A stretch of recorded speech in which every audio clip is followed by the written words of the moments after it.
Mes chers collègues, ce texte de clarification des responsabilités et des tâches effectuées à Kourou semble tout à fait utile pour mettre de l'ordre et préparer l'avenir des lanceurs européens. Et les députés communistes, soyons clairs et d'entrée, voteront pour, ce qui n'empêchera pas de débattre. Bien évidemment, les députés communistes regrettent, avec le rapporteur, que rien n'ait été fait, et ça a été dit ici encore, pour contraindre les États parties à choisir un lanceur européen pour leurs lancements institutionnels ou commerciaux. Imagine-t-on un seul instant la Chine ou les États-Unis acheter une Ariane 5 pour mettre en orbite un de leurs satellites ? Cette absence de préférence commerciale européenne est révélatrice de la confusion européenne sur ce secteur spatial. Alors que l'espace est devenu une gigantesque infrastructure de télécommunications, doublée d'une infrastructure d'observation de la planète, l'Europe est, comme toujours, un nain politique incapable de comprendre les enjeux sous l'angle de l'intérêt européen et des nations qui la composent. Aux États-Unis, les entreprises comme SpaceX sont très largement subventionnées pour mener des innovations de rupture, comme les lanceurs réutilisables. Et il ne vient à l'esprit d'aucun Américain de mettre en concurrence leur lanceur avec un lanceur étranger. Grâce à ce protectionnisme, les lanceurs réutilisables ont permis de diminuer les coûts de lancement par 20, pour passer de 200 000 $ le kilo pour envoyer en orbite en 2010 à 10 000 $ aujourd'hui.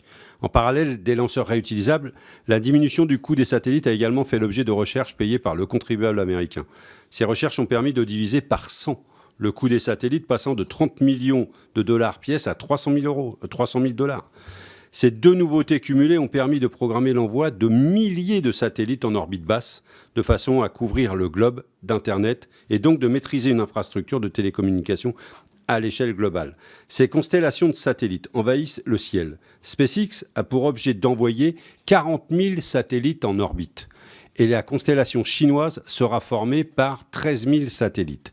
Pour se donner un ordre d'idée, 1100 satellites ont été envoyés entre 1974 et 2018. 2500 ont été envoyés depuis 2019. Et près de 50 000 sont prévus d'ici 10 ans. Ces chiffres donnent le tournis. Voilà la réalité du secteur aujourd'hui. Et face à ce dynamisme américain et chinois, les Européens, eux, sont incapables de s'allier pour n'utiliser que des lanceurs européens. Voyez donc le travail qu'il nous reste à faire, mais ce n'est pas tout. Ces infrastructures spatiales vont devenir la clé de voûte de la distribution d'Internet dans le monde, et donc les États qui n'en sont pas dotés risquent de devoir payer pour utiliser ces constellations étrangères, abandonnant au passage leur autonomie et leur souveraineté. Et plus nous attendons, plus les constellations de satellites étrangères surchargent l'orbite basse. Et moins il y aura de place pour une telle infrastructure européenne. Car en l'absence de droit international contraignant sur ce sujet, et on y travaille avec Pierre Gabaret, c'est le sens de la mission que vous nous avez confiée, Monsieur le Président, en l'absence de ce droit international, rien n'interdit à une entreprise privée, soutenue par son État, d'envoyer suffisamment de satellites sur une orbite pour la rendre inutilisable pour d'autres acteurs. Ainsi, des types d'orbites vont être privatisés, laissant de moins en moins de place pour les retardataires. Je termine, la cohabitation dans l'espace risque donc d'être complexe et va favoriser les tensions géopolitiques. Il serait temps que les Européens travaillent donc enfin à avancer ensemble.